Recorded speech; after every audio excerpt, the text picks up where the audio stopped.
আজকে সকাল থেকে টিপ টিপ বৃষ্টি, জানালার কাছে জমে থাকা জলবিন্দুগুলো যেন গল্প বলতে চায়। রিমঝিম শব্দে মন ছুটে গেল অনেকটা, এবং শৈশবের দিনগুলোর কথা মনে পড়ে গেল। আজকে সকাল থেকে চায়ের কাপ হাতে বারান্দায় দাঁড়িয়েছিলাম। হঠাৎ বৃষ্টির গন্ধে মনটা ভরে উঠল। ছাদ থেকে ঝরে পড়া পাতা, জলের ধারা এবং রাস্তায় ছুটে চলা ছোট ছোট বাচ্চাদের হাসি, সব মিলিয়ে যেন সিনেমার দৃশ্য। মনটা ভরে উঠল। এমন সময় মা ডেকে উঠলো এবং আমাকে বলল, আজকে খিচুড়ি বানাবে। আমি তো হেসে উঠলাম। হেসে মাকে বললাম, খিচুড়ির পাশাপাশি আলু ভাতে এবং বেগুন ভাজাও বানিও। এই বৃষ্টির দিনটা, ছোট ছোট মুহূর্তগুলো সবচেয়ে বেশি আপন লাগে। কারণ হয়তো খুব সাধারণ একটা দিন এটা, কিন্তু এই রকম দিনের যে সুন্দর মুহূর্তগুলো, এটা সারা জীবন সঙ্গী হয়ে থাকবে।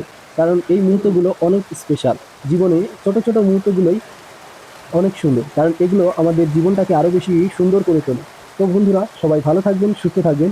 আর কৌশিক বিশ্বাসের তরফ থেকে সবাইকে হরে কৃষ্ণ। বন্ধুরা, ভগবানের নাম নেবেন। ভগবান তোমাদের সবাইকে ভালো রাখুক।